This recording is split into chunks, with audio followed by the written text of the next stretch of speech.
Good evening. Tonight, it is the coldest night of the year, and people are scrambling to find a warm place to sleep. More than a dozen have been staying at the emergency shelter at Street Help downtown. But as Angelo Aversa reports, the building does not have a fire safety plan like other shelters in the city, and that nearly left Street Help out in the cold.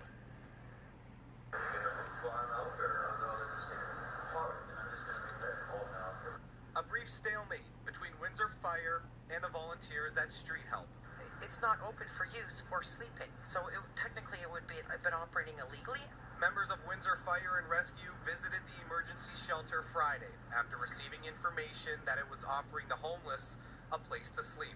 And we found that they did not have any emergency procedures in place and that they were locking the doors. A scenario that could turn very serious should a fire break out, says Deputy Chief Andrea DeYoung. And that's our concern, and that's what we had to come down and prevent. So the fire department issued an order to seize the sleeping operations. Those in charge at Street Help were not cooperating. Are you going to move them tonight? No, I'm not planning to move them. Anthony Nelson is a manager at Street Help.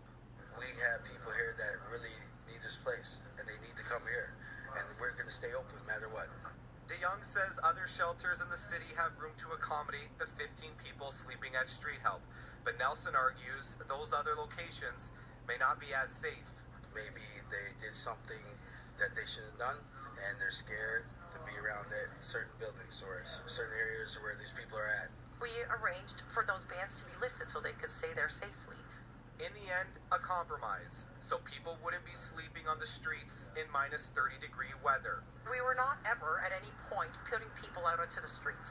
Instead, firefighters trained shelter staff on emergency procedures, and DeYoung says they will be back to revisit the safety issue.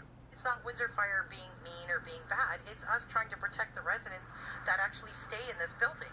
In Windsor, Angelo Aversa, CTV News.